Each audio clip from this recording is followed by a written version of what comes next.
everyone, and welcome to another session with us at Aucademy.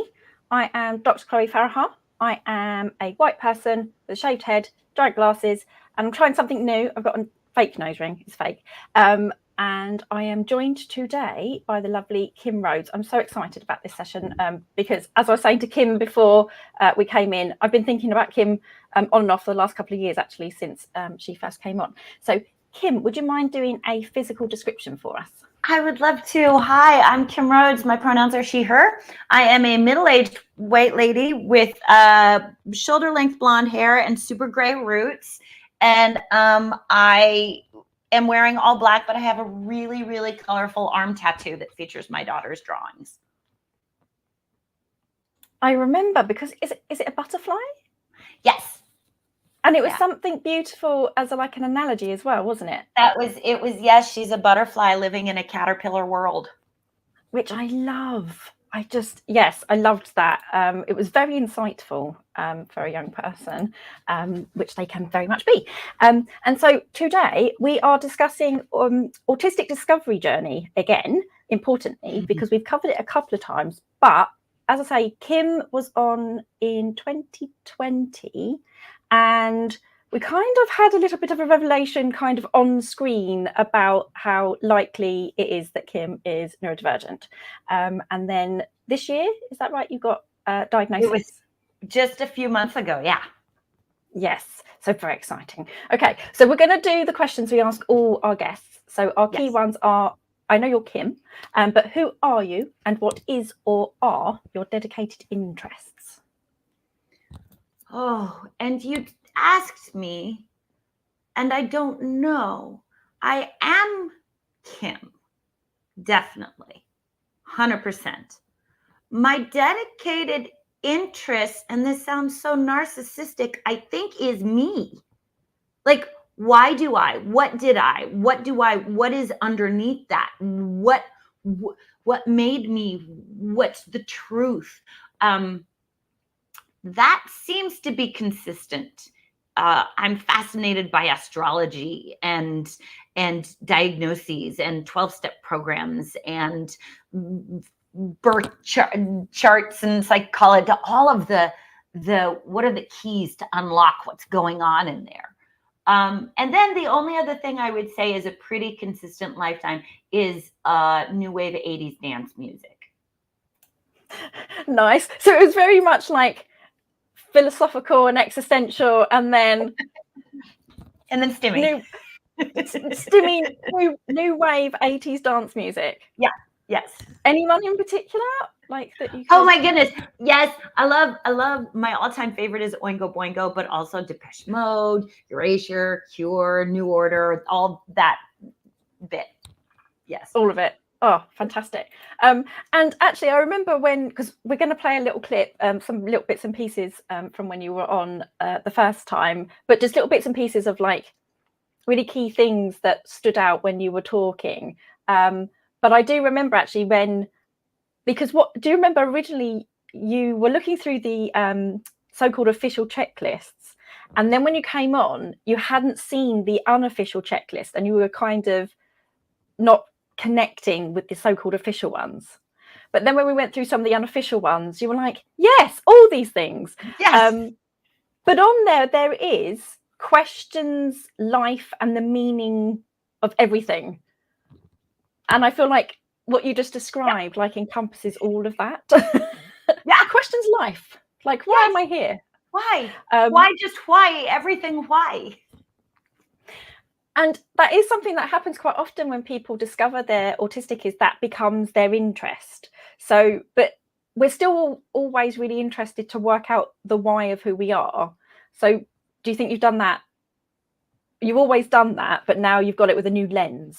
Yes. Well, and now I feel I use this understanding the energy of the word, but I feel better armed. I feel like I feel before like I was kind of walking through the woods, naked without shoes. And now I feel like I've got a suit of armor where I'm like, bring on the wolves. I'm ready. Nice. Because we're going to talk about masking at some point, probably, aren't we? But Katie Monday, who's one of our Aucademy sort of regular educator learners, they started talking about shielding. So like that's saw that. Yes. Yes. I saw that. And I was like, yes, where I'm being, and there are times, and we can get into this, where now that I have a diagnosis, I feel like I've been given permission, or as the doctor said, grace. She used the words, give myself grace, but to be adamantly autistic and be like, that's right, fuckers. I'm the only one who's comfortable in this room right now. Which is fantastic. And so that's why it sounds really interesting that you use that analogy of walking through the woods. Originally it was barefoot and naked, and now you're like wearing armor. Yeah. I don't know if I've asked that before, because I'm really interested in this now about finding out if individuals think in pictures or not. And it sounds like the way you're describing things that you're probably quite a visual thinker. No, interestingly. Okay. However, one of the things in my diagnosis that we uncovered is that I am much more comfortable with metaphors, because for me, metaphors say what I mean, whereas trying to say what I mean gets tangled and muddy because I'm trying to process it. So that was one of the things she noted. She said, you're so much more comfortable with metaphors. And so it's less, I'm not visual really, because I get stuck. I have a very sticky brain. So as soon as I have an image, when someone says, please shift the image, I'm like, nope. I was listening to someone try to one of those like TikTok, a picture, and she had an accent. And what she said was, picture a ball. But because of her accent, I heard picture a bowl. And then later on, as it went through, she was like, now the ball rolls. And I was like, oh, she said ball. And I couldn't switch it from a bowl. I was like, nope, still a blue bowl. Now I got to figure out how to mentally roll the blue bowl off the edge of whatever it is. But is there still imagery there? So are you still seeing like a bowl? I can when I try. Okay. Yeah. Interesting. I have, because when you're describing, I'm trying very desperately not to think of a naked Kim, but when you're describing like you in armor, so I'm just like, in my head, is it really heavy armor? Is it really hot out there? I wonder if it's really hot, because don't you live in a hot place? And I'm just like, oh no, poor Kim's like got to walk sweating in armor like through these woods or whatever it is. It's more an emotional connection to what the words mean, like the idea of being barefoot. Like if I try to explain, that's the other thing, is that I'm hyper emotional. So trigger warning for anyone who is uncomfortable watching someone have big feels. At some point, I am going to have big, messy feels, because that's just, everything is a 0 or a 10 for me, apparently. But so if I'm trying to non-metaphorically explain my experience, it's much more frightening. It's much more, so what is the non-metaphorical experience of being naked and barefoot? It's not being able to advance without pain. It's not being able to sense without vulnerability. It's not knowing where I end. It's not knowing what I should protect. And it's not being enough to serve myself in the moment. So that's what really is there. And like you say, yeah, that for you, those feelings, yeah, all the feels, all the empathy, probably hyper empathy, which we see within the community, as well as people who, because it's not an issue for people who don't necessarily experience that empathy, so having some balance, but there's plenty of us that do have hyper empathy and feel all the feels, which must be quite useful for you at times in terms of like your work. And it was again so helpful finding out that I'm autistic, because I don't know where I end and where another person's experience starts. And so it was I wouldn't it would be very, like I would genuinely lose myself. I would genuinely say, I know that I'm not the one having this. And it didn't even have to do with the experience. It had to do with the person vibrating in front of me. And all of a sudden I was like, and so now it's much more helpful to know that I'm allowed to make boundaries and that I'm not actually obligated to experience their feelings just because I'm experiencing their feelings. And we did do a session on hyperempathy recently, and exactly that, like not knowing if it's your feelings or somebody else's feelings, and that's very, very confusing. I've got too into things already before I even get into my second question. Yes, no, it's fine, because this is me. It's like, oh, it's too interesting to have these conversations. So as we ask all our guests, when did you discover you were autistic? 2 years ago, when you and I talked. You kind of, I feel like you did have a bit of a feel. Like, I don't want to take loads of credit where you were looking into yourself. No, it was 100% you. In fact, okay, so for those of you out there in listening land who don't know how this happened, I would love to give this story because it's fucking adorable. So my daughter is autistic. Now, she was diagnosed very, very early in her life. And but none of the, I'm going to use air quotes. So for those of you who please understand, I am using air quotes. None of the traditional autism therapies, quote unquote, worked. Now there's a lot of baggage around that word because I recognize that working also often means made her ascribe to neurotypical standards, and that's some bullshit, and that's a whole nother area that, yes, I'm aware of. But also there were things that were challenging that I just didn't understand. And then I discovered PDA and Harry Thompson. And so I became just enamored of Harry, and Harry introduced me to Dr. Chloe. And so we were having a conversation, and Harry and Dr. Chloe both suggested that I explore my own neurodivergence. And I thought that it was them very kindly helping me relate to my daughter by finding how I resonated with questions that she also experiences within her own diagnoses. And then it all came back and I was like, oh shit, I'm autistic. And Dr. Chloe went, we didn't know you didn't know. I asked Harry if you had disclosed your own autism, and he said, no, she hasn't. I don't think she knows she's autistic. And I didn't know I was autistic. I just thought I was suffering.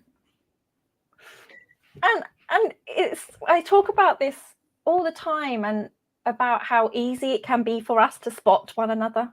Because I remember you saying that you would be drawn to neurodivergent people, like if you're at Comic-Con and things like that. I think you were talking about, like, you'd be drawn. I mean, we're definitely in the room at Comic-Con. And places like that. So yeah, we spot each other quite quickly. So it is always a bit of a, really, they don't know that they're neurodivergent. Okay. So I mean, because I put my note was, how did that come about? But like you say, yeah, so it's similar for lots of later discovered people, Yes. particularly for assigned female at birth, that some might recognize because their children get recognized. How old is Tabby now? She's 14. Oh, she's 14. Okay. Oh, growing up. And yeah, so yeah, you go down that rabbit hole. So I guess what happened after that, because like I say, so basically what happened was you did the so-called official checklists, and we're like, I don't identify with these. Then we kind of did the unofficial one on the live, because I was like, I was really surprised when you kept saying, yeah, I don't match any of the things. And I'm like, really? How could you? I can see from just you having conversations with us that you match so many of the things in the unofficial checklist. Like, how have you not done that?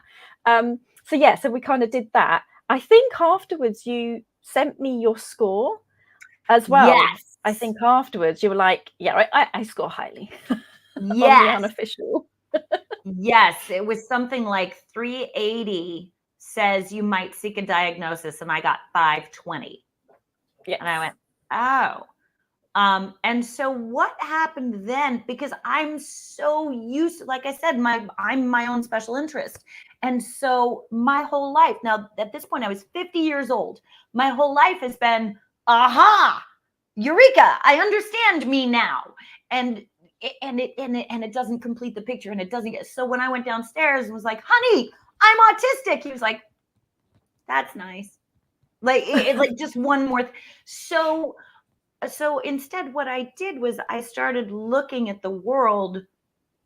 What if, how would this be different if I allowed myself to consider autism in my experience? How would this be different if I allow myself to consider neurodivergence in? And the first thing that happened was I realized that I'm not always right. And that's like in general, I was like, oh, what if it isn't that you're always right? What if you're just inflexible? Oh, well, I see. So like it. Well, that changes things. And my husband was like, mm-hmm. The other thing I asked him, I said, do I have a hard time with transition? And he bent over laughing. I was like, I think I'm very flexible. I'm not flexible. I capitulate to other people's needs, but I do it resentfully. Like I'm a people pleaser, but that does not mean I'm flexible. So I started reframing a lot of things, and then it just made so much sense. Then I went down then I experienced, as we talked about in your article, the denial and the imposter syndrome of, but I shouldn't be suffering. I deserve to suffer. I shouldn't have support needs. This isn't. And I started punishing myself for considering the fact that I might be neurodivergent. And that's when I said, all right, you're worth money. You're worth knowing. And I have a platform, right? Like there are people that it is important, the perspective from which I speak. And being able to speak as a neurodivergent individual is different than speaking as an ally. Both are valid, but I want to be completely authentic with my perspective when I address the world.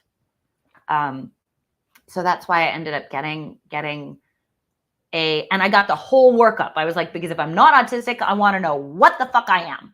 And she was an angel. And there was it was one of those where they interviewed me, she interviewed me, she interviewed my husband. She looked at like history. Then we did in-person meetings. We did IQ tests. We did follow-up, and then she met. So it was pretty detailed, and it was very enlightening. So when you say like a full workup, as it were, did they also look into other forms of neurodivergence, yes, like ADHD? Yes, I also was diagnosed with ADHD, as a matter of fact. Okay, I'm really pleased, because I was like, I'm gonna have to. If they haven't suggested that, it is quite obvious, and then I'm gonna have to suggest it again, and then you'll go down another rabbit hole. Yes. No, the ADHD diagnosis actually has helped me. Has just helped me, because I have to say, I'm like, no. You don't have to solve the problem right now. Like buying a house, moving, all of the permission that I now give myself to say, you don't have to right now. That is anxiety, or that is dopamine seeking. Stop it. Give yourself permission to wait has been freaking life-changing. But she also looked at personality disorders. She looked at bipolar and social anxiety disorder, things that I had been diagnosed with in the past that she believed were misdiagnoses, because apparently it's also very common for late diagnosed females to have been in the past diagnosed as bipolar, OCD, and narcissistic borderline personality disorder. These are all things that come up when actually we're autistic. And potentially a traumatized autistic person. There's very few of us that haven't experienced some forms of trauma and then tried to cope with that in a very autistic and or ADHD way. I thought it was really important and interesting what you're saying about almost like you don't deserve the support needs, you don't deserve to, you know, and actually I think that's quite important, because too often, obviously, people might look at some of us in the autistic community and be like, well, you're fine, kind of thing. And it's like, one, well, that's because it does, you know, we don't have to be struggling to be autistic. Like, that's actually not what it means. If you're distressed, then you're actually distressed. And that's not necessarily what it means to be autistic. But also it ignores that we do potentially still have support needs. So as in terms of your career and things like that, like, yes, you have success, but then you've also got your own personal difficulties, challenges from the environment that need to be supported, so that, like you say, you can give yourself permission to be like, I'm not going to keep trying to seek the dopamine hit. I'm going to, like, just little things. They sound like little things, but when you build them up, it always quite protective of your well-being. It is a completely different life. Giving myself permission to be silent in a room full of people has been life-changing. Because one of the things that was so, you know, when I said, oh, I got an autism diagnosis, everyone who knew me either said, well, of course, or no. And so every time somebody said no, I was like, think about it. Who always is the one who makes things weird in a room? Who always throws in that comment that everybody's like, whoa, no, that isn't what we were doing. That's not what we were doing here. Who is the one who never gets the joke? Who is the one who always, you know, and they were like, we just thought that was you. It's like, yes, that's me. I'm still me. But now I don't feel compelled to contribute to a joke I don't understand and ruin it and then feel bad about myself.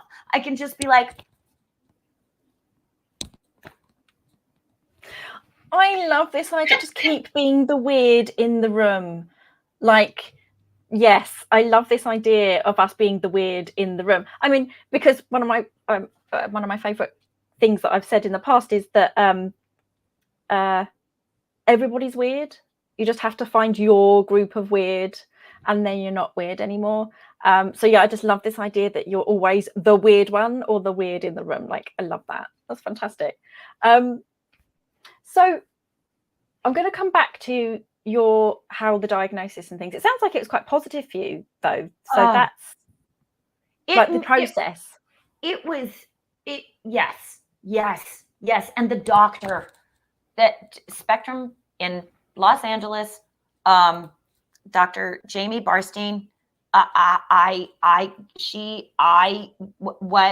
like an angel put on this planet. And because of how she was, I was able to be honest in the testing, because it was really hard.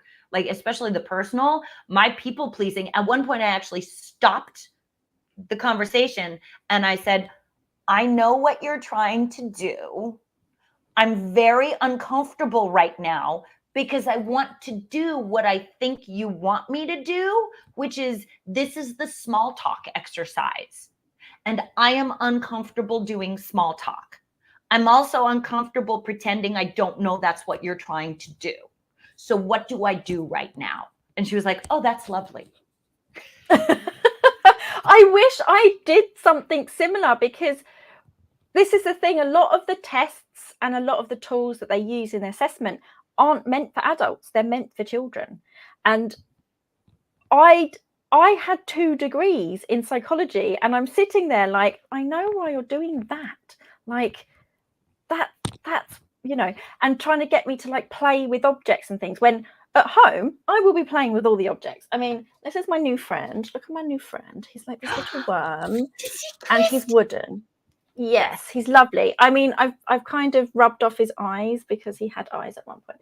But you know, I'm quite happy to do these things unless I'm being observed and expected to do that thing. And then I'm like, now it's weird. Now you've made it something really cute and adorable and stimmy and sensory, you know, regulating, you've now made weird. And I'm on show, and it's very strange. So yeah, they're not really made for adults, those tests. But yeah, this place specifically, she specifically specializes in late diagnosed adult testing. Well, that's good. Like I say, for so many people that I hear really found the assessment process itself distressing, because of the way it's framed, the way they've been talked to, and the report and stuff. So I might come back to that to find out, like, did you read your report? Did you sit? Okay. So I'm going to come back to, because I'm going to lose my structure, because I'm going to get really excited. So, yes. So what I've got my question, which is, what was your connection to the community and allyship before your own discovery? Oh, my daughter. Okay. So I wanted so much to be a good mom, right?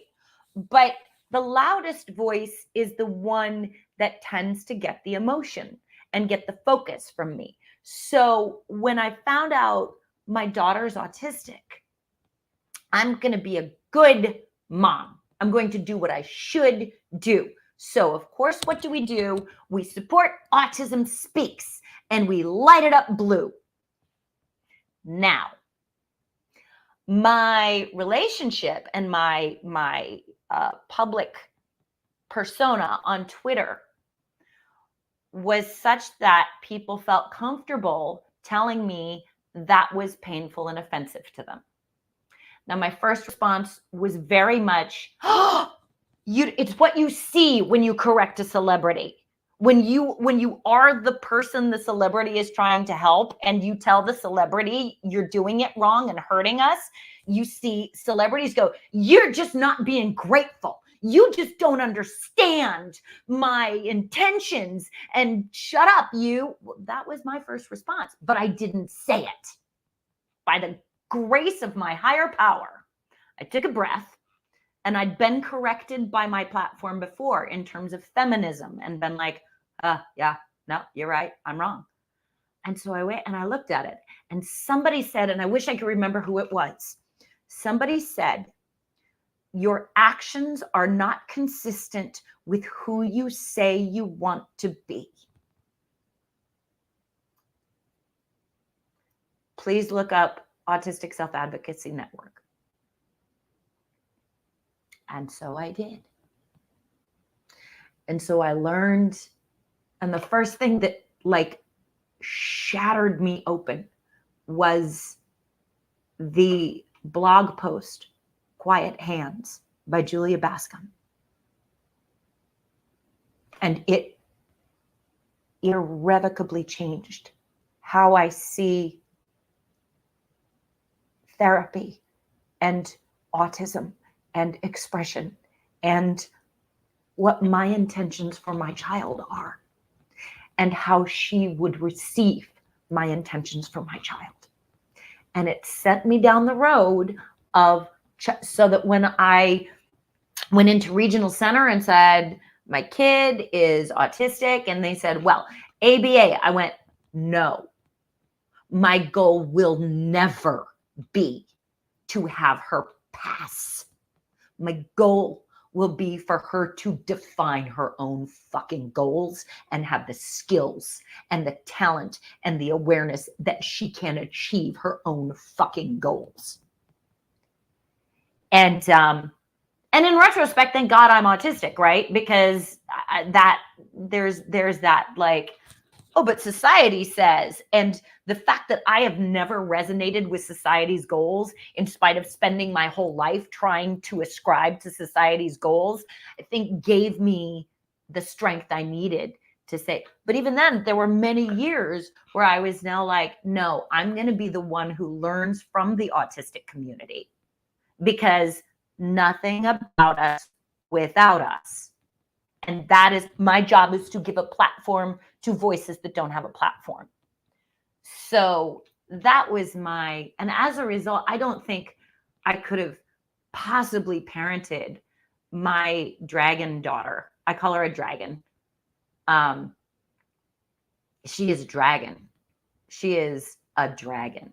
She is PDA and brilliant and funny and vengeful and powerful and exquisite. And if I had one iota left of the person who is like, light it up blue and make sure you don't do that thing that makes you look weird, I would have been annihilated by my child by now. And I popped it on, but yeah, I'm just here like you, Charlotte. I'm not sad. I'm not tearful. It's fine. And happy stims. And Charlotte saying that's so powerful as well. And it is, and it's, I think, not always, because obviously there's so much diversity within the autistic community, but there is such a strong sense of justice for many autistic people that, okay, some of us might struggle, myself included, with that idea of rigidity, like being rigid and inflexible and things like that. But actually, when we're shown, okay, that's not the way, that's not a good way, I think we're actually quite good when we're like, yeah, I can see the justice and the injustice and the problem. So I think that's what is innate for a lot of us. So I feel like that, yeah, even though you didn't know you were autistic, you were like willing to sit with those difficult comments that people were making, which is just, yeah, so important. Oh, Sai says, loving Kim swearing, more please. Oh. Yeah. And Victoria as well, because Victoria and their lovely young person as well is also PDA, and so is Victoria. So live with a powerful young, I think, is that meant to be a seal? Can you let me know? Because it doesn't show up on. Might be a dragon. It might be a dragon, but I've got a feeling it's a seal, because yeah, their daughter is just loves seals and pigeons. Ah, yeah. And then I'm just feeling like in your household, it's okay, dragons and crows. I saw you. Mine are crows and ravens. I love them. Although in the new house, we have to find something else, because if I leave out cat food to make crow friends, I will also make rat friends, and that will make rattlesnake friends. Oh, no. Okay. Yeah, we don't have that issue. But we do have some pigeons that live in our rafters. There's 4 of them, and we can hear them. So I might become also a pigeon friend. I'm just thinking, actually, yeah, because your daughter is the same age as Victoria's daughter, who's also, like say, also PDA. She's all about pigeons and pigeon armies and getting the pigeon army to like poop on the government and stuff. Like, she's amazing. Yes. Just, I was like, okay, that's a good prospect for a pigeon army. What have I got there? All the animal friends to ward off evil NT spirits, neurotypical spirits. Thanks, Si. Okay, what I'm going to do is I'm going to play the little snippets that Si has put together for us. So this is some lovely things that Kim said on the session in 2020 that I think are really, really lovely. So I'm just going to play these.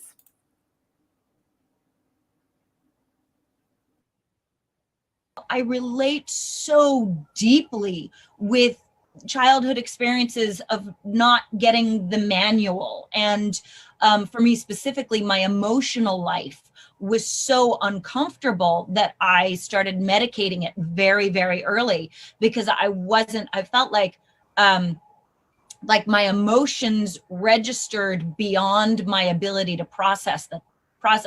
So even good emotions were painful to me. And so I would do things that were dangerous just in order to have some semblance of emotional control. My neurodivergence ASPE score was 68 out of 200. My neurotypical non-autistic score was 151 out of 200. You are very likely neurotypical. Maybe not. Maybe I just don't know myself well enough to take this test. Fuck off. I'm who I say I am. And I think, so Kim, when you were just describing that sort of feeling of the emotions, and particularly when they're quite volatile, of other people and needing to, out of survival, sort of adapt and work with that to protect yourself, were you using that as an example of why perhaps you don't feel that you're autistic? Or correct. Or just that I'm not clear. I don't. Okay, in the most baseline, honest response. Yep, this is truth coming out. I wish I were autistic. I fear I am not. When adult, specifically women, are diagnosed, is somehow being given a diagnosis makes me feel, or in my case, the potential for a diagnosis makes me feel less damaged. Like, instead, I just thought stuff was wrong with me. And it isn't. You're just, there's nothing wrong with being an apple. You're just sitting in with a bunch of oranges.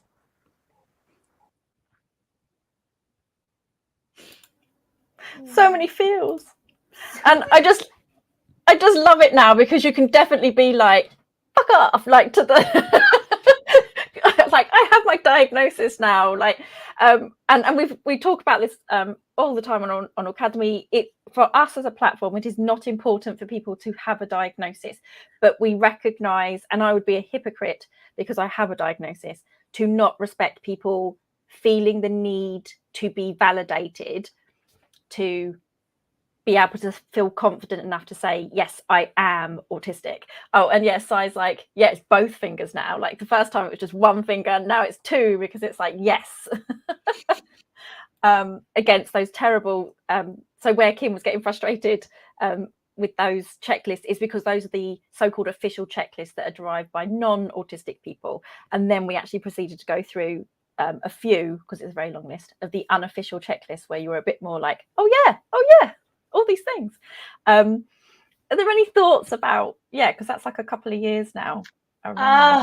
I love us so much. It is not lost on me that I'm seeking neurotypical validation of a neurodivergent experience that they don't have and can't understand because they're neurotypical.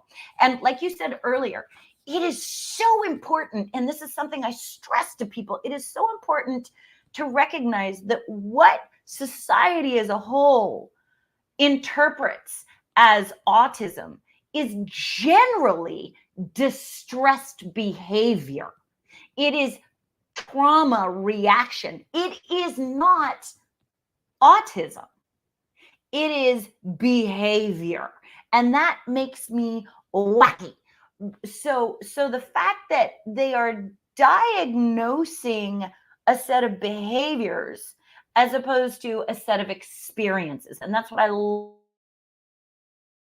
about the woman that I met with, is that she was much more interested in my experience and how I moved and how my brain processed things. Because, this is another analogy, another metaphor. Like, you and I can both set out to go from Los Angeles to San Francisco, and we could both end up in San Francisco. And then you look at me and go, well, why are you complaining? We both got to San Francisco. And I'm like, you took an airplane. I took a bike by way of Nevada because I had to. It isn't about the destination. it isn't that I can pass. It isn't that it's my, and every time somebody says, well, you don't seem autistic, it completely, to me, undermines the amount of pain and trauma that I have suffered so that you can fucking feel comfortable with my presence. Fuck you, which is now back to why I am much more defiantly. I am no longer existing to make neurotypical people feel comfortable with me. And here's the beautiful outcome. My friends are all remarking about how much happier I seem and how much more enjoyable I actually am to be around. And yeah, because you're getting to be yourself and you're getting to put your needs and your profile first. And because all the while we can't do that, whether we feel we can't do it, whether we're pressured to not be able to do that, or that we just don't know. So, you know, we say this all the time, just because somebody's autistic doesn't necessarily mean they even know what that means for them, because they haven't worked through that in a safe place where they get to be them. So like starting to build that knowledge, which is why I say I like to work out if somebody thinks in pictures or not, because it really impacts how you experience the world. And I find it, like me personally, I just find that fascinating. Like my friend Annette is just really interested in the sensory, so she really starts, or they start with the sensory when they want to learn about an autistic person. I'm like, do you think in pictures or not, and in what way if you do, and all this kind of thing, because it will impact your memory, it will impact how you just experience things. So just building all those little nuggets means that you can put those things as your, like you can set those as boundaries. You can set them in the right place. Like it wasn't like I didn't have neurodivergence as my experience. It just manifested as anxiety and anger. So I like it's gonna come out someplace. It's gonna be so. And I also believe I am an alcoholic. I am in recovery, but I think autistic abuse is different than neurotypical abuse, just because I've got different things I'm trying to shut up. So it isn't surprising to me that as I'm like, I'm not going to take care of your feelings anymore, people are like, oh, thank you. Now you're much more fun to be around. Whereas what I thought I was doing was taking care of everybody around me by suppressing my own instincts. And then that means you get to like spend your spoons how you want them, your energy, and then you're actually enjoying being with those people, and then they're enjoying being with you. Yes. We don't necessarily have to get into it, but it's just, particularly with the ADHD, we do see people who are ADHD more likely to use substances to manage, right? Because it's such a difficult experience in a non-ADHD world as well. So David Gray Hammond was on recently with a number of other autistic ADHDers who have experienced substance uses. And there's lots of terminology that I try not to use, because David he talks about this quite a lot, about the issues with some of the language. So I don't want to say like, how do I refer to him? He is an addict, but he hasn't used substances in quite a few years now and things. So he's very knowledgeable about this stuff, but he talks about that. Like you're just more likely to see ADHDers who experience that too, because they're trying to manage with really impulsive, overwhelming, spontaneous brain. Yeah. Give it something it can manage. I personally, for me, what works is a 12-step program. And one of the first things that we do is acknowledge that I am trying to manage the, by definition, unmanageable. And that's what my ADHD brain is like, well, but if we come at it from this way, what if we try this? What if we do this? And abusing substances feels like managing and controlling. It's not, but it fosters the illusion of managing my feelings. So, and I'm thinking, because in the video itself, like the little snippet that we just did, it's that imposter syndrome was there very much, because that was very new, like the idea. So I'm just going to flag for people as a reminder, because I've got a little PowerPoint. I do love a PowerPoint. Just what the 6 common reactions of autistic discovery are. And to be clear for everybody, they are common reactions. It doesn't mean everyone experiences them. They might word them differently. They might give them different names. Because I had some pushback on Twitter, because they were like, well, this is like the 5 stages of grief. And I'm like, well, because they're human responses, and they've just been framed within this idea of grief. That doesn't, where are we? Negate the fact that people experience it. And they're also, I mean, maybe Ben can fact check me on this, but I vaguely remember reading that the 5 stages of grief actually were created around addiction. And it was originally the 5 stages of grief of acknowledging that I am an addict. Oh, interesting. And then it kind of expanded to be grief in general, but it didn't start as the 5 stages of grief. I think it started as the 5 stages of acceptance. Interesting. Okay. I could have pushed back at that point. And maybe I dreamt it, but well, but importantly, these are still, they're all human responses and reactions. And so, yeah, there was just a little bit of pushback. So I just want to have that caveat. Not everyone experiences these things, and they might experience completely different things. And you might skip stages. You might experience the same stages or common reactions at the same time, because we're very complex human beings. So where am I? I was diagnosed in 2017 when I was 32. I've got, been so lucky that I've met so many autistic people in so many different capacities in my professional work outside of Aucademy. But via Aucademy, I've met so many different autistic people. But so I know, I feel like I know a lot of things, but I'm still going to be going through my discovery journey until the day I die, like working out bits of who I am. So even I still sometimes feel a bit like, are you sure you're autistic, Chloe? Right? I still experience that. And I think it's important that we recognize that as well, that that's okay to have these feelings. So I'm just going to, for people who can't see the screen, just describe what we've got on the screen. So it says, let's start with the 6 common reactions or phases of autistic discovery, and where do you feel that you might be on your journey? So at the moment, I've just got 4 on the screen. They're all relatively, I guess, not necessarily happy feelings, but that's still also, they're still really, really important. So some of us as autistic people might feel denial, like that's that imposter syndrome. I'm not autistic. I don't do that thing, right? Or the diagnosis is wrong if you do have a diagnosis.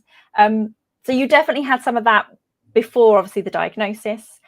Did you have any of that following the diagnosis? Still have it. Absolutely. Okay. It's just anything in particular? Because I just undeserving. I don't have the right. Again, I mean, in our first conversation, I was like, oh, but I just thought that all that was trauma and I had to get over it. And you were like, well, how much trauma would you have suffered if you were supported as an autistic child? And that really sticks with me. And so I can't make it go away, but I can recognize when feelings that I don't deserve to talk, I don't deserve to be supported, I don't deserve to address my own needs. I'm like, oh, that's just old programming, honey. It's okay. It can be there. It doesn't mean it's the truth. And some of the pushback that I had from people on Twitter was because some of the things that we feel when we recognize we're autistic, or others recognize we're autistic. So sometimes we don't actually make the discovery ourselves and it might be thrust upon us, right? That they didn't like the fact that they sound really negative. And it's like, but that's still human, right? We can't just pretend that we should go straight to feeling acceptance and happy about this discovery, particularly with the narrative that exists, because we're going to become part of that narrative. Can I offer something that has helped me immensely? And I don't know if this will help anyone else. I have started, instead of thinking of positive and negative, because positive for me feels good and negative is bad. And there is a moralizing that happens in there, in my own brain. When I say something feels bad, there's a part of me that's like, well, I deserve it. I must be bad. Da, da, da. So I have started saying something is uncomfortable. Well, discomfort is how I stretch and I grow and I change and I find solution. So it's a lot easier for me to rephrase, like, is denial uncomfortable? Yeah. Is it bad? No, it's just a thing that's happening. And now I can look at it with a different lens and go, oh, that's uncomfortable. Hello, little heart that feels uncomfortable around this. I can support you and love you. Instead of, if something bad is happening, my tendency is like, stop feeling that thing, shut up. I would so watch, like, if you made like a little cartoon or something of you just explaining emotions with your like metaphors and stuff. They're so cute and like really tangible. I just want to flag this as well from Katie, who's one of our Aucademy educator learners, who developed the shielding concept around being autistic. And they're saying being autistic isn't all glitter and unicorn farts, which I love as like imagery. We also dislike transitions, and this is a big transition of knowledge. So we're also, we're transitioning. You're having to work out, you had this lens, you got to a certain point in your life when you had built up all this, well, I've got this diagnosis and this diagnosis, and I've experienced this trauma, and now you're having to shift that. And that takes a lot. That takes a lot of energy. Some people get angry, particularly a lot of us, I think, that are later discovered. Like, we're angry that we weren't discovered sooner, some of us. Potentially angry. I've definitely been angry and sort of arguing with different people or telling them off in my head where they were clearly either bullying or being awful to me based on me being autistic. Even though neither of us knew that, my behavior was still an autistic behavior, right? So I'm angry at those people, like, how dare you treat me badly based on being autistic? And something that somebody else, because I put these ideas, these sort of stages or reactions together after speaking to so many different people, and somebody, particularly because they're younger, might be angry at the autism. And I hadn't considered that, because actually for me, I was later discovered and I was just angry, why wasn't I discovered sooner? But some people are angry at the autism, and that's okay to feel that. And then I want to work through that with those people, because what they're really saying is they're angry at themselves because they are that autistic person. So it's really important we sit with that with those people. Did you feel any anger? The majority of my anger comes out, and I'm grateful to recognize it, at the overwhelming belief that the power structure is inherently allowed to define marginalized people. Like, I see so much of that where the power structure says, I get to tell you who you are. And those of us who are marginalized are like, but no, that's not consistent with who I know I am. And the power structure's response is tough shit. You fit this, or we punish you. And that is in all marginalized communities. And so that makes me angry. And I recognize the anger, and then I have to loop it back to my concept of worth and the fact that I still believe the power structure gets to grant me worth and gets, like, that's internalized, right? And so the way that I fight that anger is I use it as a signal that somewhere inside of me, I'm doubting my own worth right now. I'm doubting my own presence right now, because that power structure doesn't have that right. And so the way I fight it is let me seek out experiences where I can validate who I am, and I can validate who other people say they are. Teach me, show me, let me say yes. And that was one of the other things that people like I say people, it was like 2 people on Twitter, but that was enough to knock my like confidence about this post that I'd made. But they were also angry that it was ableist. And it's like, but we have to acknowledge that we might internalize ableism when we recognize we're autistic. And again, we have to acknowledge that and not pretend people aren't going to do that, because then we're going to be pushing those people away, and then they're not going to get to meet lots of amazing other autistic people and help them gently, hopefully, break down that ableism, break down that imposter syndrome, break down the anger. Well, I say break down the anger. We should keep being angry, because, like you said, it's about the structure and the system that creates a lot of this injustice for us. So like Si is saying here, angry at the injustices, gaslighting, prejudices and missed opportunities, not necessarily angry because you're autistic per se.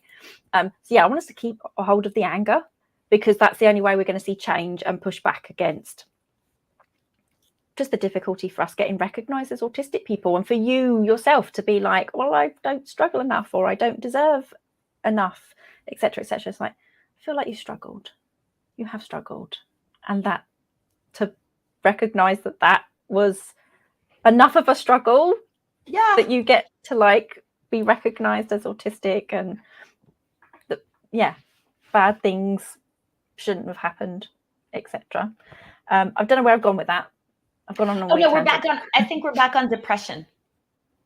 Yeah, I mean, so some people might get depressed when they recognize they're autistic. But also what I've got here is, or is it autistic burnout? Because they look very similar. They have a lot of that, you know, low mood, lethargy, not enjoying things you would normally, etc., etc. But the difference being, when you work out it's autistic burnout, you can start to put in your boundaries, put in your needs. You can say, I'm just going to be quiet. I'm not going to people please. It takes too much of my spoons. You can stop at a 6 instead of waiting until you're at 9.99. It's so much better. I mean, because you're ADHD, well, you're ADHD, because you're autistic and ADHD. So have you recognized any burnout patterns for yourself? Do you experience? Yes. Oh my gosh. Just with my daughter and how I show up for her.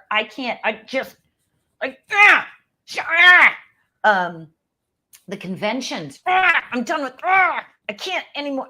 And so now because I used to wait until I couldn't to stop, right? And now when I start going, whoa, I'm feeling a little resentment around someone just expressing their needs. Like if I am resentful of another person saying I have a need, that's now a signal for me that I'm not meeting my own needs. So I'm going to make that a priority right now.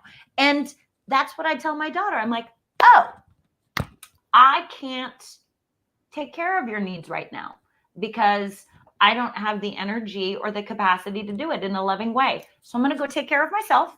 I'm going to go get on the treadmill for 15 minutes or go outside in the swing or go listen to some music. I will be back and I will be available. And it's made a big difference. It just has taken away a lot of the guilt, because ultimately in my life, when I can't show up for someone and I want to, I feel guilty and ashamed. And now when I step away and say, Mom, I'm going to make me a priority right now, I don't have that soul sucking sense of shame, of failure. I just am like, oh no, I'm going to go do the thing. Did that answer your question? No, exactly, because then that's so important. It's why I'm just on it about boundaries, because like my autistic counsellor friend says, you know, if you don't put your oxygen mask on first and you're putting everybody else's on, nobody's going to make it. Nope. So it is so important that we do that for ourselves, and otherwise we're just going to keep having that pattern, doing all the things when we've got the energy, then we're going to burn out, and then we're going to get misdiagnosed with things, with like bipolar, etc. Because that bipolar, it makes sense why, well, it makes sense. It doesn't make it right, but it makes sense why people, particularly people who are assigned female at birth, get misdiagnosed with bipolar.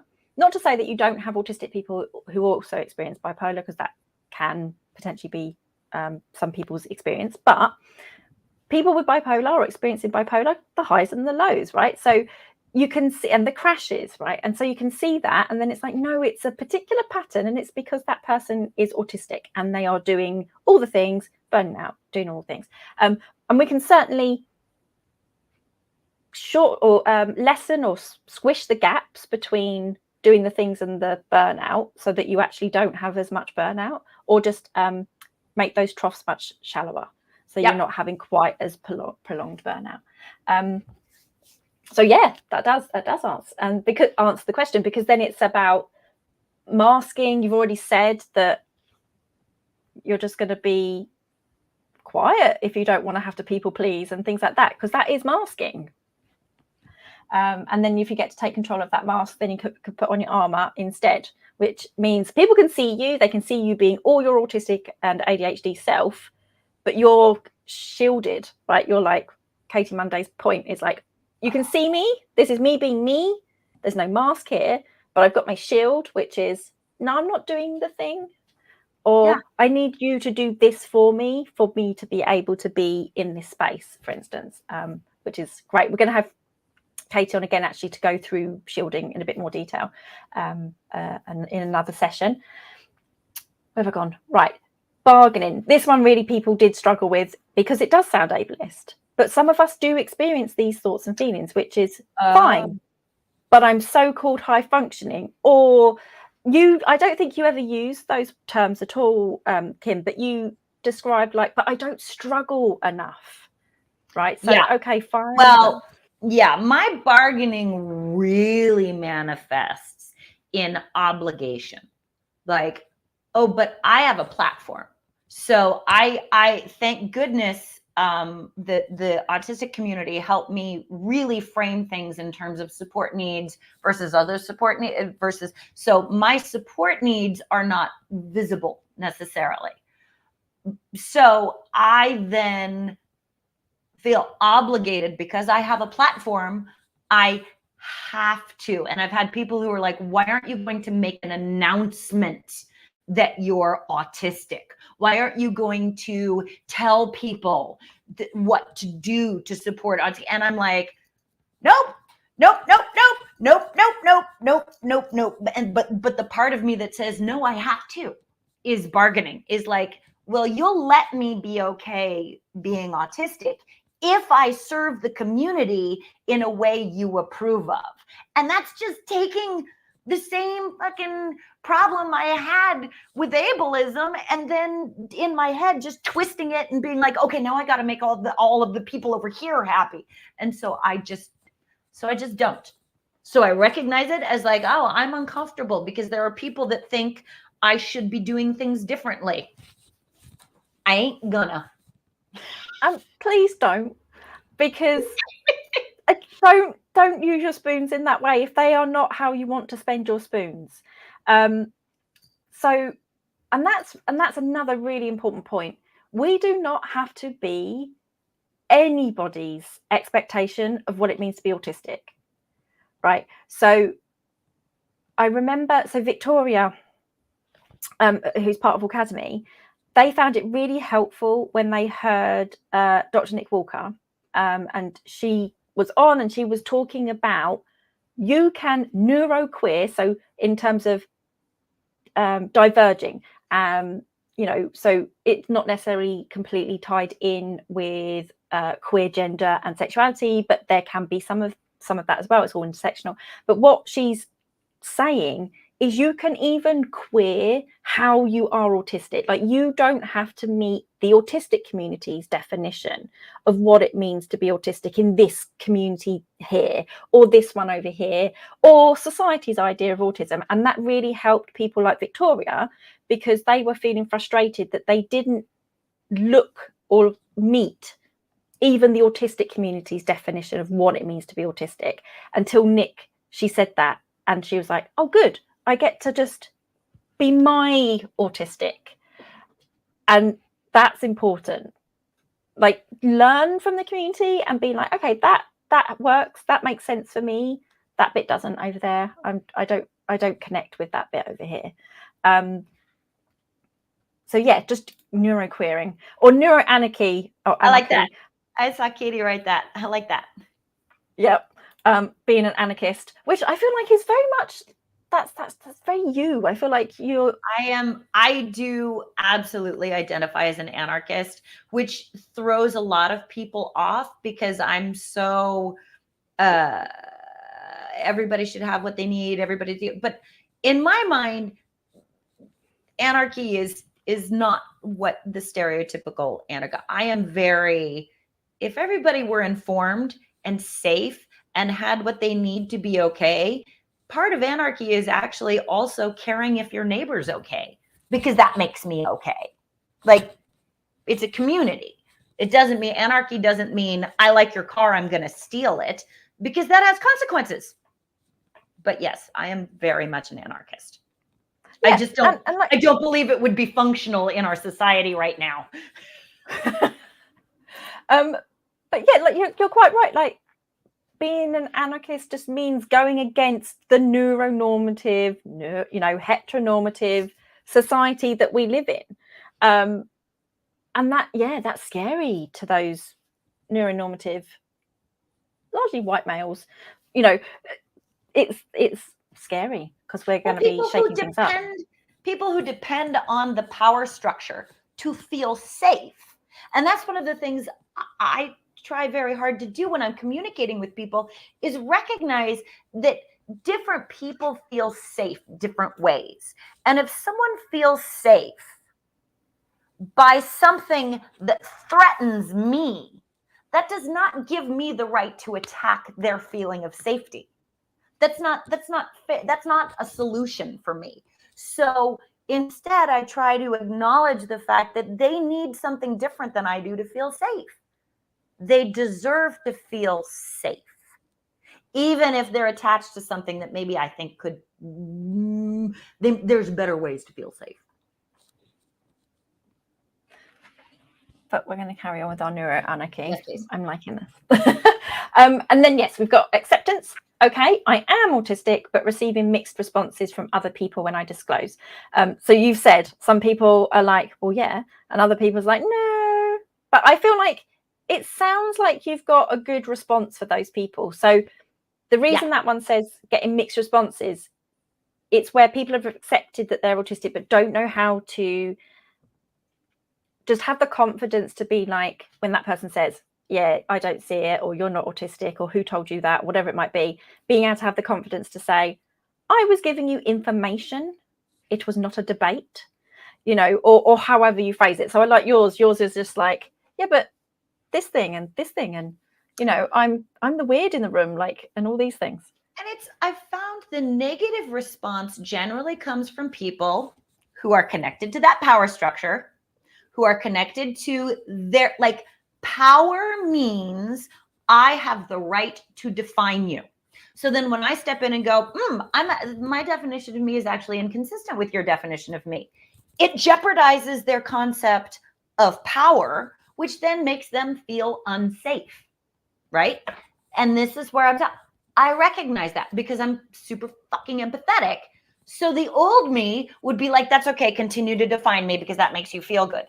Now I get to say, oh, I recognize that I don't say this literally, but I say, that doesn't obligate you. That doesn't mean you need to do anything.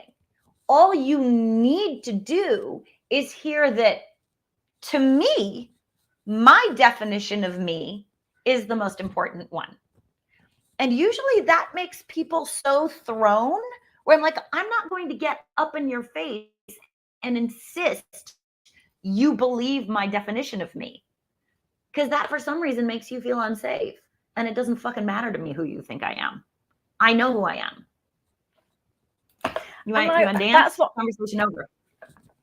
I want that for so many people as well, just to have the confidence that, okay, it might still hurt when people dismiss your identity. I'm not dismissing that, but having the confidence to be like, I don't need your validation. I don't need your ignorant perspective, etc., and be confident to be like, I know who I am. And Katie here, my identity is not up for conversation.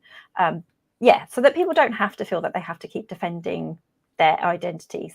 Got enough going on our plates without worrying about other people all the time.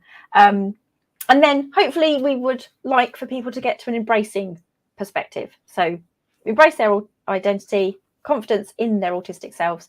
And ideally, it'd be lovely if we can scoop those autistic people and they come to the community spaces and be themselves and not necessarily a masked version of them. But as long as that's a safe space, because it's not necessarily safe for everyone to demask as an autistic person. And yeah, that's been a big, that's one of my, is like this, I believe, kind of neurotypical idea that masking is somehow bad or disrespectful. I don't want you to mask around me. Fuck you. If I feel safer sticking with a set of parameters that make me feel safe and the way I'm communicating with you, that's my right. I get to do that. Masking isn't lying. It isn't manipulating. It's a set of circumstances through which I communicate to get my needs met. I'm allowed to do that.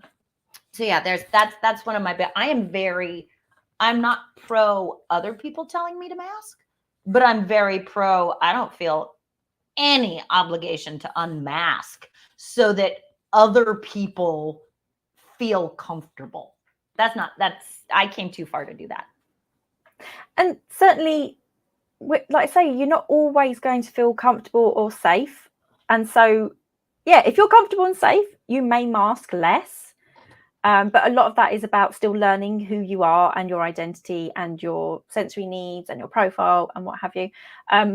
Because sometimes schools, for instance, might ask, oh, can we have some support to help so these young people that we've got in our classrooms to help them demask? And it's like, well, until you can make the school outside the gates, right, the environment outside those school gates safe for them to not mask, it's not really safe to do that for everybody.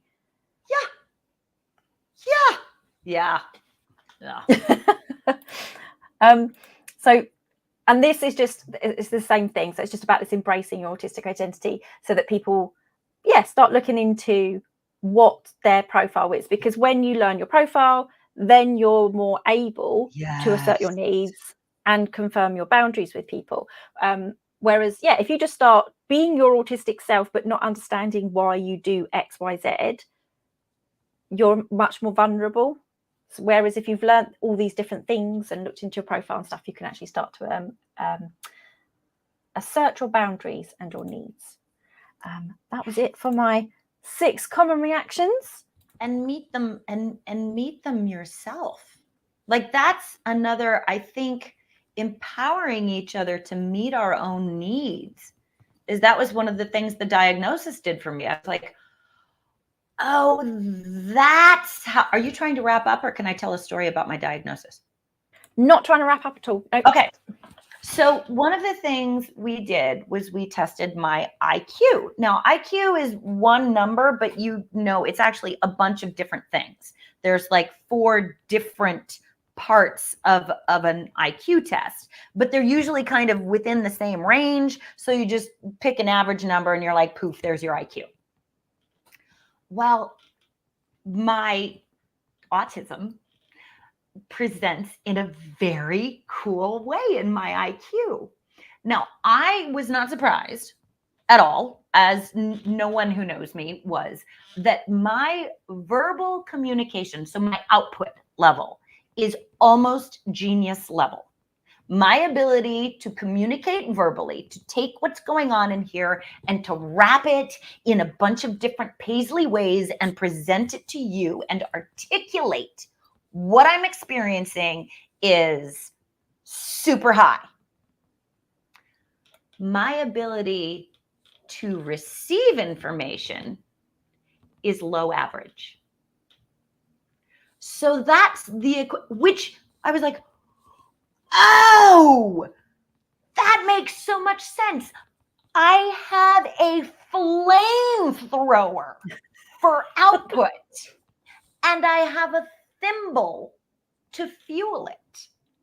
So my constant sense of, yeah, I just gotta, yeah, I'm so, yeah, why can't I be heard? It's like, oh, well, because honey, you have to slow down till your tank is actually full. So now, what I thought I needed from the outside world to validate and hear me was actually slow the fuck down and just let it feel at its own rate. And it has been so, when my husband, again, we moved, so there's so many decisions that have to be made. And ADHD says, make them all now. And my output says, make them all now. And the fact that now I know this about myself is like, well, it's actually still waiting to get in. It's still waiting at the gate. The velvet rope is up. The bouncer needs to let it in before we can make an informed choice. And all of my life, I'm just making these impulsive grabbing because I know I'm smart. I know I'm able to communicate. I know I'm kind of a savant when it comes to touching you because I feel all your feelings and I can make them all the words. And so why can't I do that for myself? Oh, well, I can. I just have to fucking slow down a little bit. And give yourself that processing time. Yeah. But how cool is it that there's that, like, the doctor was she was like, this is fascinating. You're in the 99.9th percentile up here, and you're in the 50th percentile down here. And I was like, I am a magical unicorn. And that's exactly it, right? So you've learned that about yourself, and now you can put in things in place to help you with those needs. Yes. You've got people saying things like, yup, flamethrower right here from Dawn. Sai now says, I now insist that everyone refers to me as a hot mess with no fuel because it has never been truer. And what's really interesting, because of the diversity of what you just described, right, and how other people experience being autistic, Victoria's like the opposite. So Victoria finds it harder. So they're saying a snail pace for output versus fireworks inside. So it's like the opposite. And this is what's so important and so amazing when you work all these things out, because then, yeah, so for somebody like Victoria, it will be potentially everyone around Victoria having to be patient and understand that it's all there. It's all the fireworks are going on. We just need to give Victoria processing time to get whatever it is out. So how does that work for you then? So what does that mean you need from other people in relation to those? That isn't what I need, is for people to slow down. Well, because what used to happen is that because I'm so quick to respond articulately, people assume I'm just as quick to receive information. And especially when I'm emotionally elevated, I actually need information to go in slowly. I need it. When I would ride horses, my instructor would be like, I was like, bah! One thing. And what I tell my daughter is, I have to complete a task before you introduce a new element. So once I've said, all right, I'm going to make lunch, Tabby wants to know what comes next. And that makes me go, I'll tell you what comes next. Well, now I know that's because my brain is still trying to process where I am right now. So I say, I need to finish this task before you introduce a new one. And I'm like that with my husband. I'm like, please wait, please, pause button. I'm still unraveling what's happening right now, even though it appears I've moved on by 5 miles. So yeah, the slowing down. And the other thing I also need is for people to be honest with how rapidly they are processing my feelings, because I so machine gun when I'm going. If someone doesn't go, okay, I got all that, I feel hurt and rejected, instead of saying, oh, maybe I just shoved all that in your face and you're still processing it. Where did I lose you? And let's meet there. Well, at some point I was with an autistic person, a friend, in a high street here.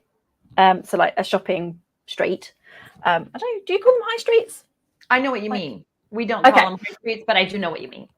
Okay, so like not a shopping mall, but yes, there's like a high street with lots of shops, and there's lots of people because we live in like a student touristy sort of city. So there's loads of people. I've got ear things in so that I can manage. So I've got loops in and all this kind of stuff.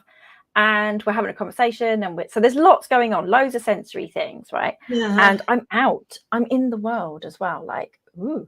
And the person says to me, because they're autistic, they know a bit more about my profile as well. And they were like, do you want to come for a walk? I need to walk the dog, my dog.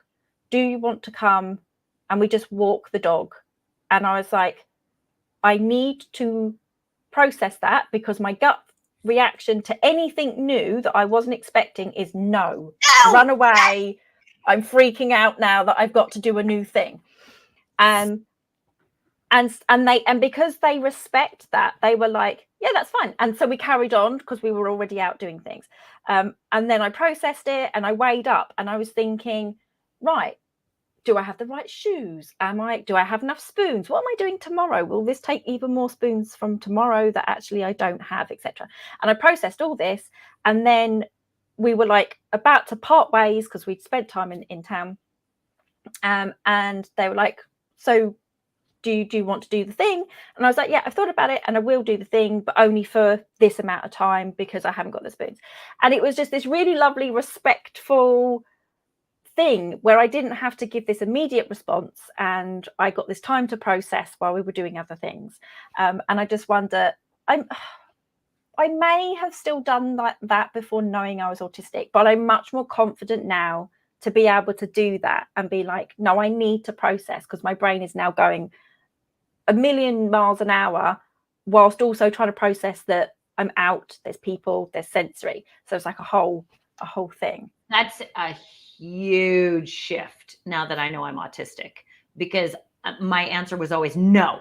If it's not what I have planned, then it is a threat. If it's not the linear motion, and that's that where when I asked my husband, am I good with transitions or unexpected? He was like, oh my God, are you kidding me? And so now I ask my daughter, even she'll be like, can we do da da da? And I'm immediately like, and so I back up and I say, do you need an answer right now? And she's learning. She's like, no, I don't need an answer right now. I just want you to think about it. And so then I can come back to her and say, thank you for giving me time to get to yes. Especially when it's something I know I want to do, but everything in me is like, but it just feels unsafe because it's not what I anticipated. Yep. So my business partner also is very like, okay, I want you to think about something.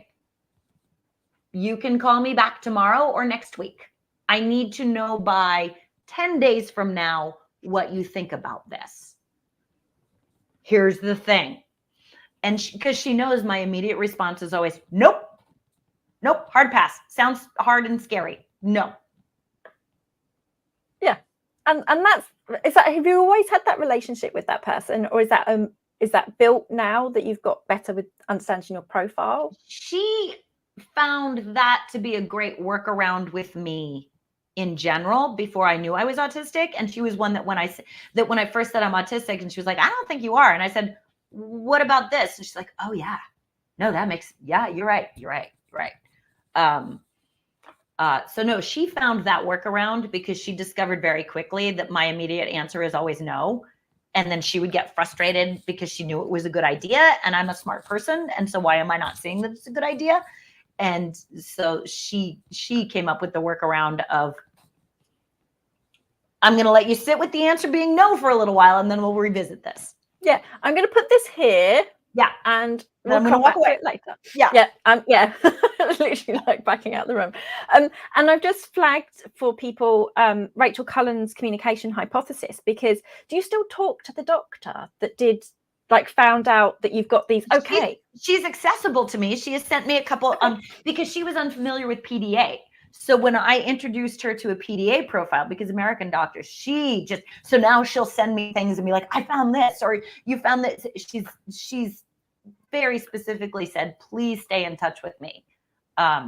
Well, I'm wondering, I think if you send her the Rachel Cullen's communication hypothesis, so we can send you these links, but yes, please.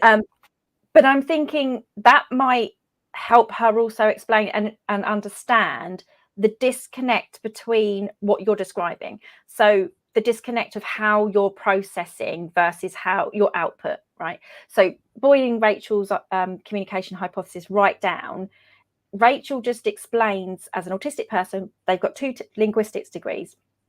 And they were getting really frustrated where everything they were reading about autism was like, autistic people don't have pragmatic language, right? Or they have a pragmatic language deficit and all this kind of thing. And Rachel was like, I don't think that's right. Like that's not what's happening.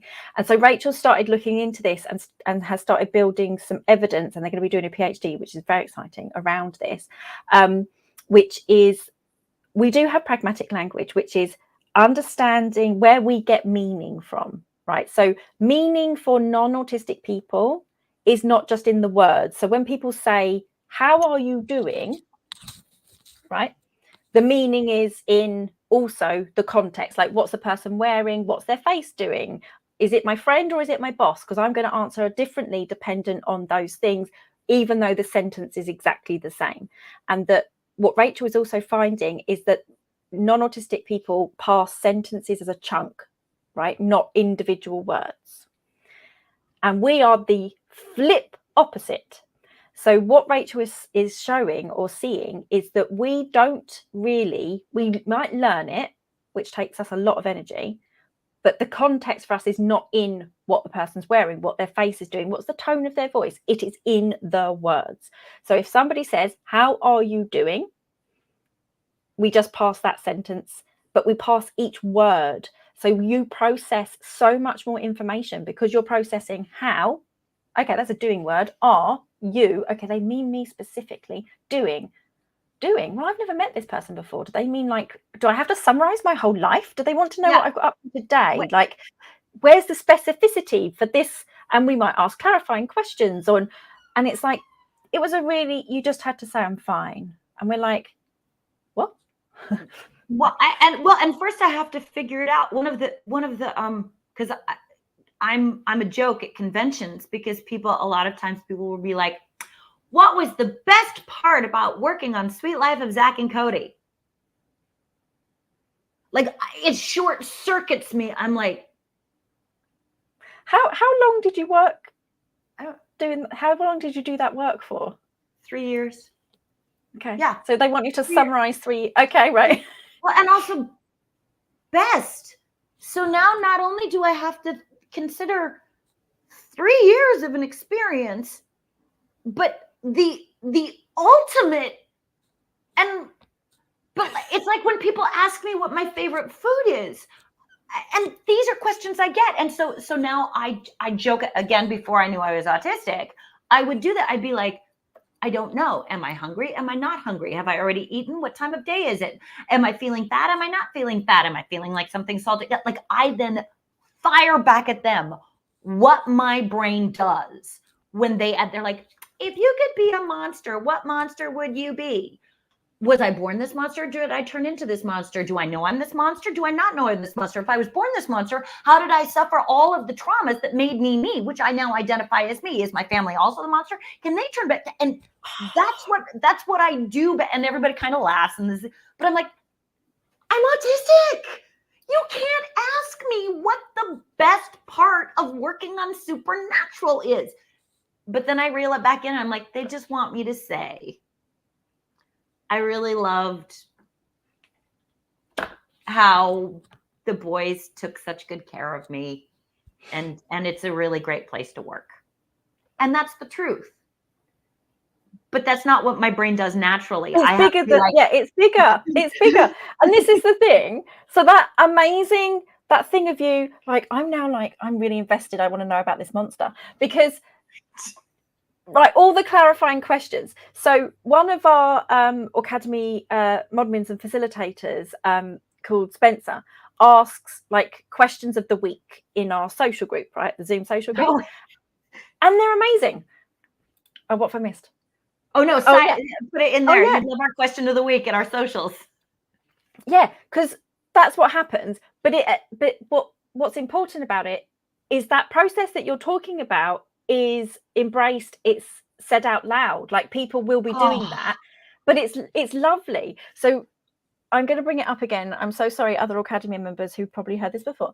There was like, it went on for like 3 weeks or so when somebody asked the question. It was actually in my university group, not my Aucademy group, but there's like crossover. And somebody asked, is water wet? Oh!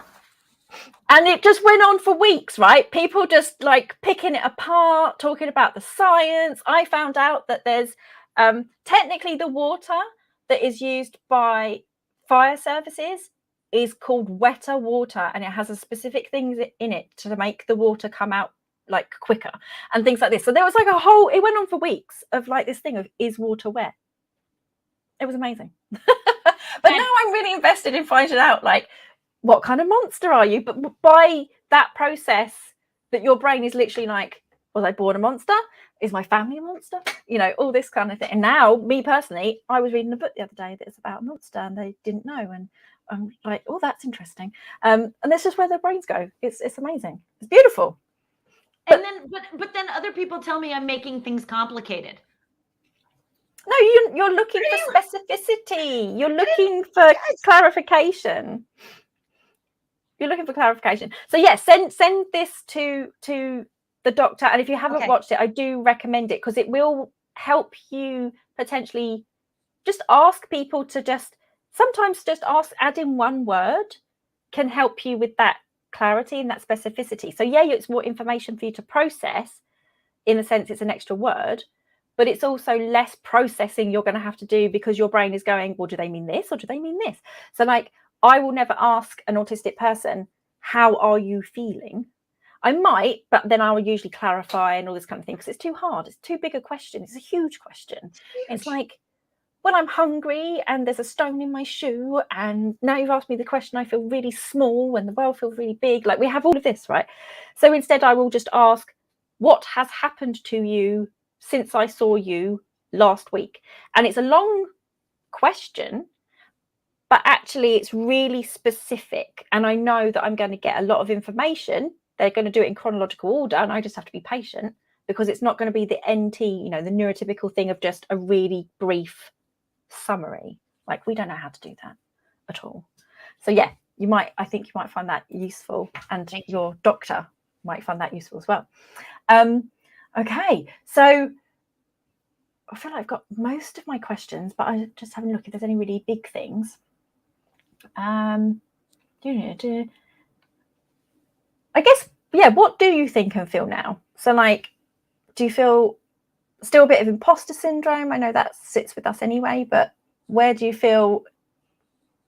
Well, I'm untangling what I feel in relationship to how the world sees me, because so much of my life was the world sees me this way, therefore that's who I am. And so much of this has opened up the that I'm like, is that how I feel? Or is that how I think the world sees me? Then I'm just going to put this in a little box and put it over there. Is that how do I feel weird and sad? Sometimes I do. Sometimes I do feel like I feel vulnerable and sad. But for the most part, I feel bemused by myself. I feel slightly charmed by myself. I feel proud of myself for having developed such an array of coping skills. Wow, what an incredible little being that learned to run so fast with no shoes. Oh, well done, you. And so that's why I feel much less inclined when I'm me to be like, will you stop being you? Stop it. Stop it. And much more like, oh, yeah, that's you. There you are. There's Kim. That's Kim. That's so Kim. Oh, that's just so Kim. Okay. And even when it's things that I just wish I hadn't done, I'm like, oh, there you did. You did the thing. There's you. Oh, you. Oh, you. The adorableness, like, so cute. Yeah, all of that. So cute. I'm just thinking there were so many things you just said there, and I was picking up on something, and now I've lost it. That way you're sitting, being you. No, if it comes back, it comes back. It's fine. I did have this question, but I think we've kind of answered this, which was, what was the assessment process like for you, and how did you find it? It sounds that you had somebody good and somebody positive. I loved her, and she was expensive. Now my daughter did a full and much more expensive process with somebody who simply had legal, like, we thought we were going to try to get her into a different school and that we would have to sue. And the American medical situation is so fucked up. She did not have a pleasant experience. As well-meaning as they all were, I had a great experience. It was still expensive. And that is another part where my anarchy identifies ableism as a result of capitalism, and why I don't want to support you need a diagnosis. There are so many people that simply financially cannot get a diagnosis, and how dare I perpetuate capitalistic gatekeeping in the world of neurodivergence. So careful on that one. I'm very, very privileged, and I recognize that. And that does not entitle me to shit. And even though my diagnosis was technically free, I think I had to contribute maybe like a couple of £100 or something. Again, it's still a privilege, and there's so many people, like you say, that don't get to recognize or get discovered as autistic people. No gatekeeping here. But I'm glad that the process was good, because even though I was bemused myself during my assessment, but it didn't distress me necessarily. I was just like, oh, I'm a psychology, like, I've got 2 degrees. I know why you're doing this thing. And it just feels really fake that I have to do this thing that's really childlike and really uncomfortable and all this kind of thing. But I still had some shocks when I saw my report, even though I knew that it was kind of have things in there. But some of that was around just how other people's I've got my thought process back. Thank you, Chloe's brain. So when you were just talking about all those things before. Are you done? I'm not, but would you like to say hello? You will be on camera. Hi. That's Dr. Chloe. Hi, she spoke to her before. She knows Harry too. She's friends with Harry. Yeah. I'm almost done. I love your eye makeup. Mm-hmm. Oh my God, Tanjiro figurine. Well done. And look. Did you watch the new one? Toy Story. Have you seen the new one? I have my headphones in. Have you seen? She wants to know if you've watched the new one. No, I have not. She has not yet. Okay. I'll be out in a moment. Can you please shut the door? Thank you. I loved it. There's that. Sorry, go on. So I'm sorry. I interrupted your train of thought. You've just gotten it back. How people see us. It's fine. It was the thing that you were talking about was that sort of trying to work out, am I being me, or is it a reflection of how other people want me to be, etc. And that was one of the things that I really struggled with, in the sense of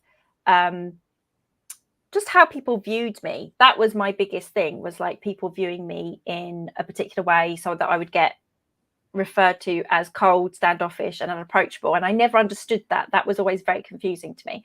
And actually, that's why my train came back, because that was in my report, that about people not really being able to understand what I'm thinking or feeling. And I'm like, no, none of you are psychic, so like that's very weird anyway. But the fact that they were saying that I don't show emotion on my face and things like this unless it's really extreme emotions, like extreme happiness and extreme sadness. Otherwise, the rest of the time they don't know what I'm feeling. And I'm like, that's very confusing to me, because on the inside I'm like, like all the time.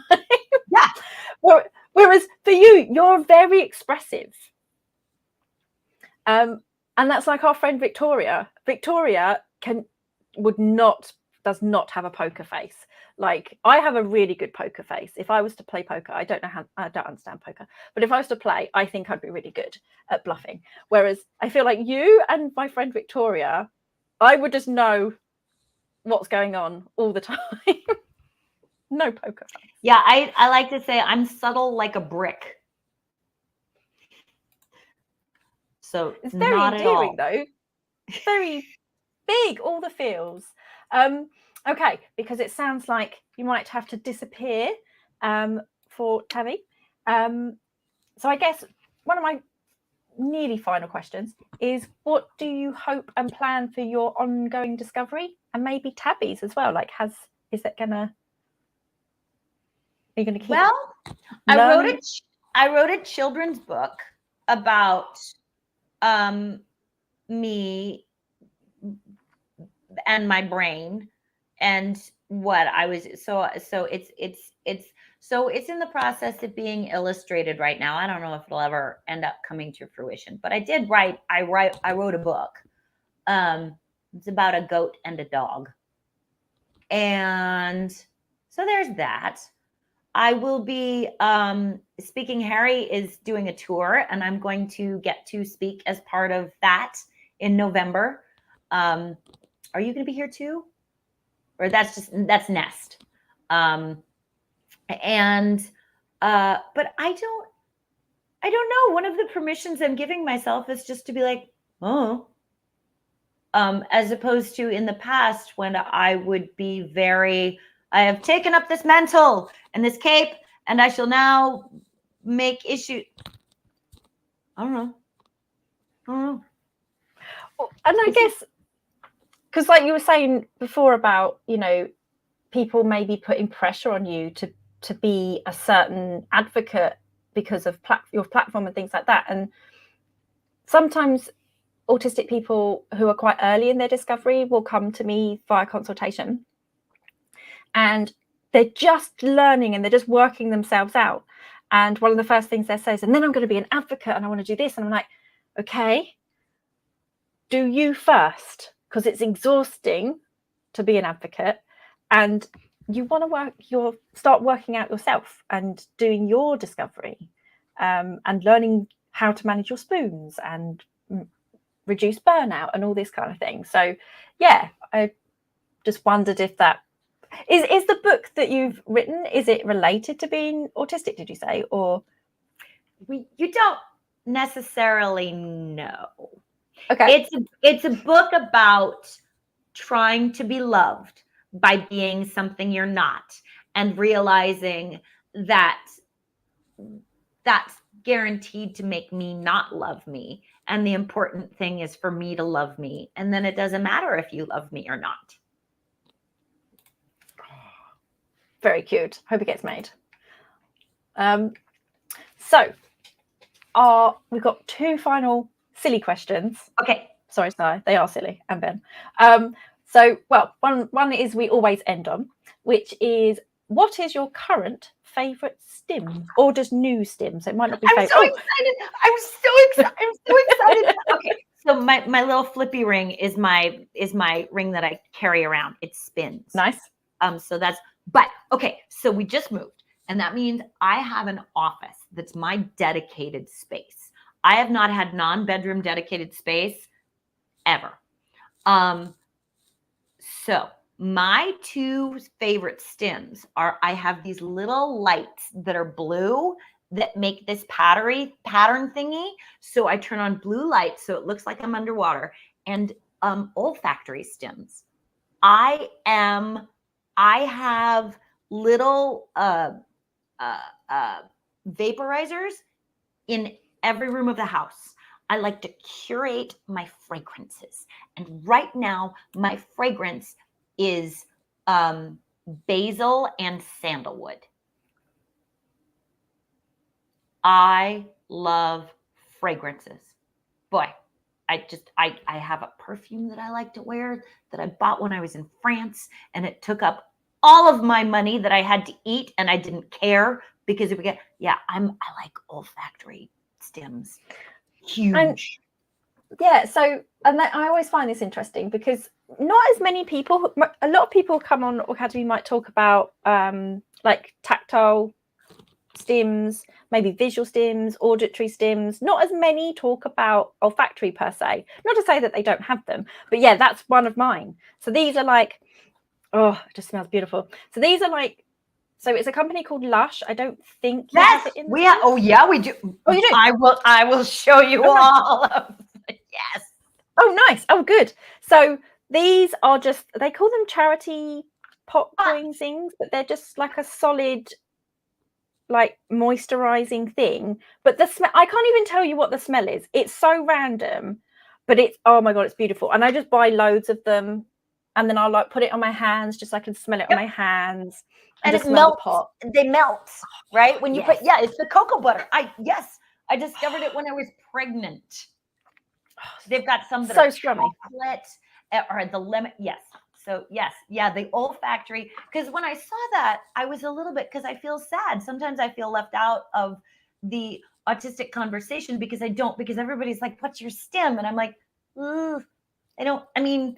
I've realized that I flap, but I have always turned it into, I'm just making a lot of gestures. I'm a flapper. And I love that about myself now that I know. But my stim is olfactory. And my daughter's is too. Yeah. And that's nice. Like I say, there's not as many of us, I don't think that, well, like I say, I don't think it's that there's not other people who also like those things, but in the sense of maybe their stronger regulatory needs are maybe more tactile or whatever it might be. So one of mine is definitely tactile, but it's also the smell.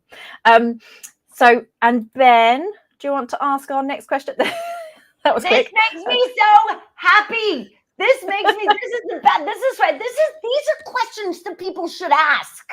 Favorite form of potato.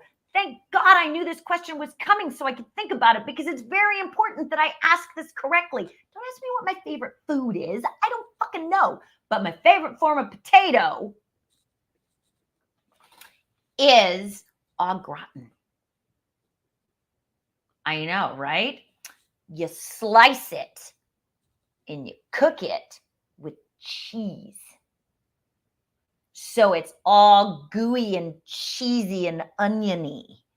That's my favorite form of potato. Although hash browns are close, tater tots are up there, and I do enjoy French fries, Cajun fries. But the cheese, yeah, that sounds good.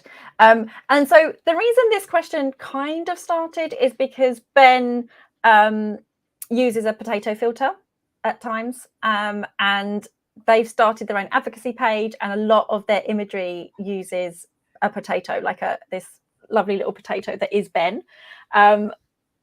Somebody, in the comment section, they're like, he likes it if people say Ben because he's the potato, but other forms of potato. My favorite form of Ben is when he's particularly cheesy. He says, don't cook me. Yeah, but you're quite right, actually. If somebody asks you what's your favorite food, that's much harder. Whereas if somebody's really specific, like what is your favorite form of potato, that might be a little bit easier. Yes. Yeah. And Sai, did you have a fact of the week? Did. It's scrolling down below. I saw it. Where's it gone? It's about a snail. It can sleep for 3 weeks. There we go. A snail can sleep for up to 3 years. Oh, 3 years. Yeah, it does Yeah. not have my daughter, I guarantee you. Not good at sleep. Sleep is difficult. No, and not good at like acknowledging that other people could also possibly sleep when she is not sleeping. Okay, I would struggle with that. I love sleep. It's like one of my favorite things. Yeah. But yeah, thank you so much, Kim. Feel free to stay on while we just do the good. outro. Yes, please.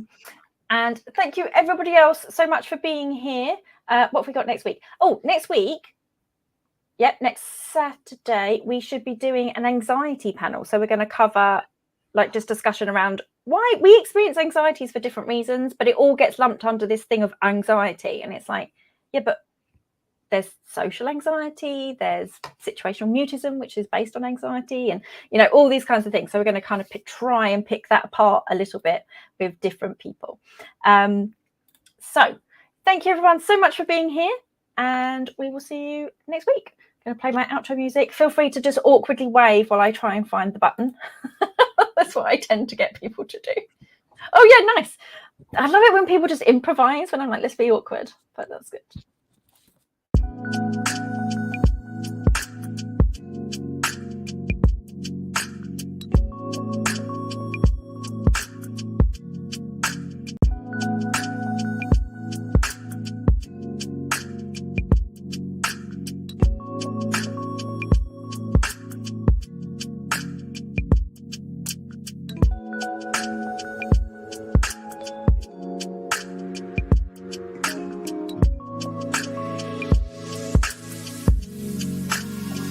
Wow.